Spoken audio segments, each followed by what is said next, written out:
నమస్కారం అండి. నా పేరు ముదునూరు వెంకట సోమరాజు. మాది ఎదురులంక.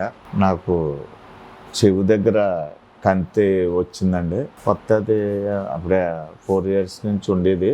ఎలాగని చూస్తే మాకు ఎదురులంకలో ఇలాగ అపోలో హాస్పిటల్స్కి వెళ్ళమని చెప్పారు.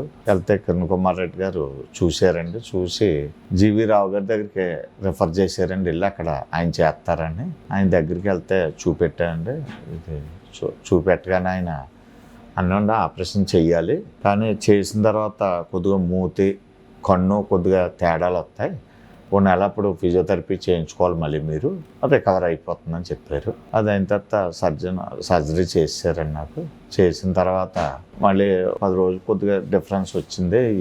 నోరు అయ్యి కొద్దిగా సైడ్కి వచ్చినాయండి. ఇప్పుడు జీవి రావు సారు సత్యనారాయణ గారికి ఫిజియోథెరపీ డాక్టర్ గారికి రిఫర్ చేసి అక్కడ చేయించుకోమన్నారండి. నేను 20 రోజుల నుంచి చేయించుకుంటే బాగా రికవర్ అయిపోయింది, మామూలుగా అయిపోయింది నాకు. Thanks to G V Rao sir and physiotherapy doctor గారు సత్యనారాయణ గారు, అపోలో హాస్పిటల్స్ కాకినాడ. థ్యాంక్స్ అండి.